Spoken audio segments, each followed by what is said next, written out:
ఒక సదుద్దేశం, ఒక సదాశయం లేకుండా ఒకరు కన్యాకుమారి నుంచి కశ్మీర్ వరకు నడిచిన అది ఒక నిరర్ధకమైన నడకగా చరిత్రలో మిగిలిపోతుంది.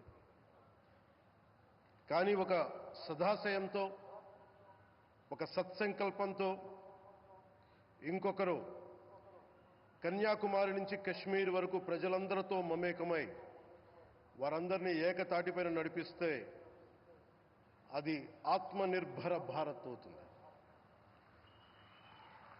అదే కన్యాకుమారి నుంచి కశ్మీర్ వరకు ప్రజలకి వారి పరిసరాల శుభ్రత యొక్క బాధ్యతను తెలియజేస్తే అది స్వచ్ఛ భారత్ అవుతుంది.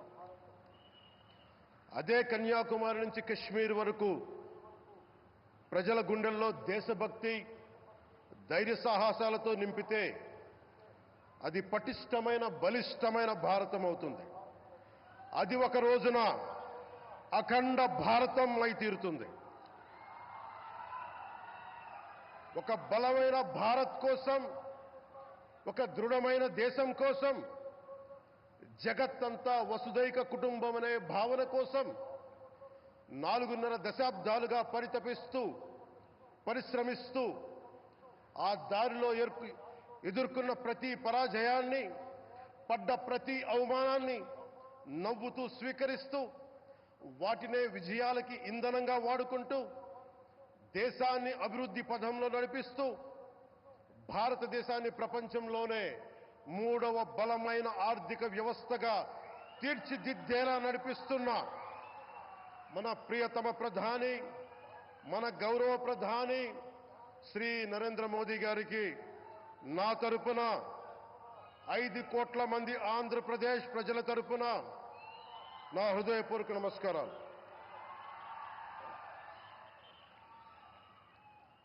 విద్యార్థి నాయకుడిగా రాజకీయాల్లో ప్రవేశించి రెవెన్యూ మంత్రిగా, ఆర్థిక మంత్రిగా మొదలై తెలుగుదేశంకి రథసారథి అయి 4వసారి ముఖ్యమంత్రి అయి తెలుగు ప్రజల్ని అభివృద్ధి పదంలో నడిపిస్తున్న దార్శనికులు, రాజకీయ ఉద్దండులు గౌరవ ముఖ్యమంత్రి శ్రీ నారా చంద్రబాబు నాయుడు గారికి నా హృదయపూర్వక నమస్కారాలు.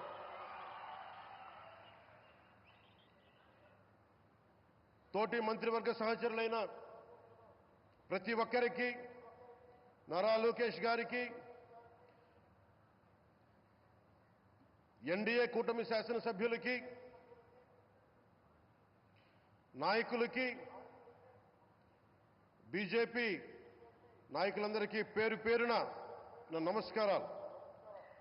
కార్యకర్తలకి నా హృదయపూర్వక నమస్కారాలు. బీజేపీ నాయకురాలు శ్రీమతి పురంధేశ్వరి గారికి నా హృదయపూర్వక నమస్కారాలు. మా ఎన్డీఏ కూటమికి 164 అసెంబ్లీ స్థానాలు, 21 మంది పార్లమెంట్ సభ్యులనిచ్చి మమ్మల్ని వారి విలువైన ఓటుతో వేసి గెలిచిన ప్రతి ఒక్కరికి ఆడపడుచులకి, అక్క చెల్లెలకి, పెద్దలకి, పిన్నలకి, యువతులకి, యువకులకి పేరు పేరున నా హృదయపూర్వక నమస్కారాలు. ప్రజలు ఎన్డీఏ ప్రభుత్వాన్ని నమ్మారు, నిలబడ్డారు.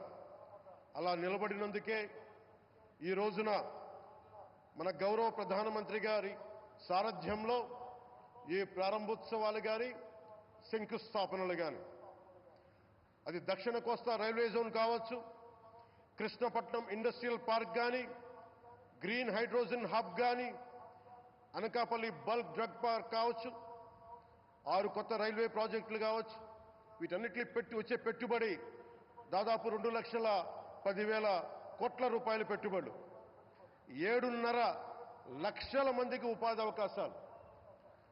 అవినీతితో కూరుకుపోయి ఉపాధి అవకాశాలు లేక, ఉద్యోగ అవకాశాలు లేక విలవిల్లాడుతున్న సమయంలో మీరు నిలబడ్డారు. అందుకే ఈ రోజున ఈ 2 లక్షల పైచిలుకు పెట్టుబడితో 7.5 లక్షల ఉపాధి అవకాశాలు లభించి మనందరికీ ఇచ్చినందుకు మనస్ఫూర్తిగా ప్రధానమంత్రి శ్రీ నరేంద్ర మోదీ గారికి చేతులెత్తి నమస్కరిస్తున్నాం. ఇవి కాకుండా కొత్త హైవేల నిర్మాణం, విస్తరణ, అలాగే అమరావతి రాజధానికి పెట్టుబడులు, పోలవరంకి నిధులు, 15th ఫైనాన్స్ కమిషన్ నిధులు కానీ, జల్ జీవన్ మిషన్ కోసం ప్రతి ఇంటికి నీరు, రక్షిత మంచినీరు రావాలి ఆయన ఆకాంక్ష, ఆయన ఆశయం.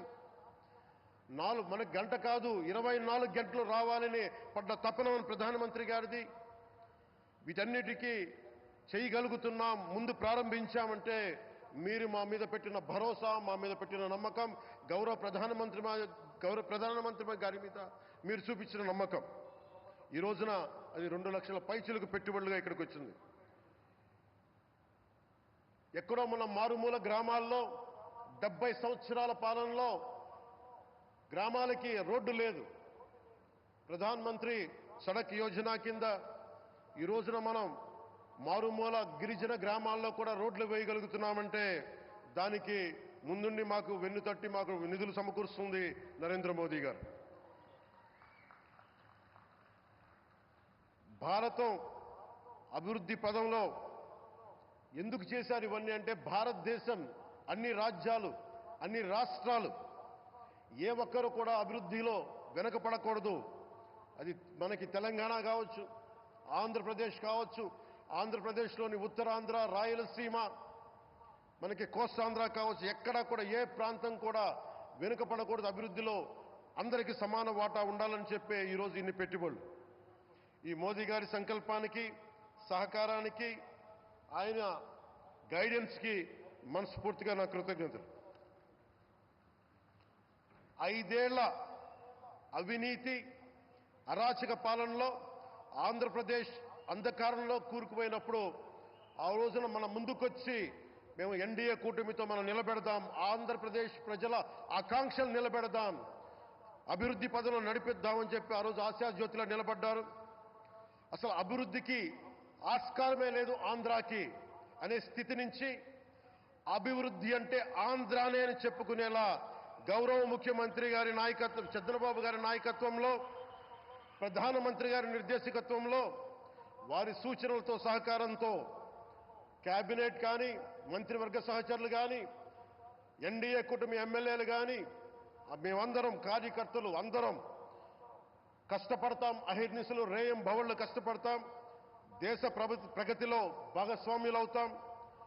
మేము ప్రధానమంత్రి గారికి అండగా ఉంటామని తెలియజేసుకుంటూ, ఆంధ్రప్రదేశ్లో ఉన్న ఆంధ్రాకి వెలుగుతో నింపుతున్న మీ నిండు హృదయానికి నా హృదయపూర్వక కృతజ్ఞతలు తెలియజేసుకుంటున్నాను.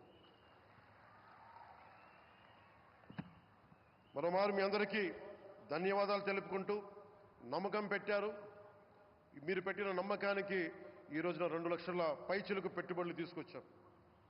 ప్రధానమంత్రి గారు ఉండటం వల్ల, సమర్థవంతులైన చంద్రబాబు గారు ఉండటం వల్ల మేమందరం నేర్చుకోవడానికి, పనిచేయడానికి సంసిద్ధంగా ఉన్నాం. సో మీరందరూ ఇదే సహకారం ఇవ్వాలని మనస్ఫూర్తిగా కోరుకుంటూ, ఆ భగవంతుడు, ఆ లక్ష్మీ నరసింహుడు ఈ దేశాన్ని మరింత ప్రగతి పదంలో నడిపించేలా గౌరవ ప్రధానమంత్రి శ్రీ నరేంద్ర మోదీ గారికి దీర్ఘాయుష్ ఇవ్వాలి, ఆరోగ్యం ఇవ్వాలని మనస్ఫూర్తిగా కోరుకుంటూ, ఆ లక్ష్మీ నరసింహుడిని వేడుకుంటూ సెలవు తీసుకున్నాను. జై భారత్, జై హింద్.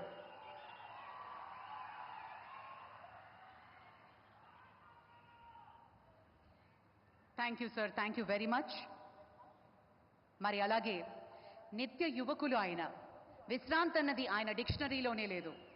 నిత్యం పాలన, అభివృద్ధి, సంక్షేమం చుట్టూ పరిభ్రమిస్తూ ఉంటారు. దేశంలో నంబర్ 1 చీఫ్ మినిస్టర్గా ఉన్న మన ప్రియతమ ముఖ్యమంత్రి వర్యులు శ్రీ నారా చంద్రబాబు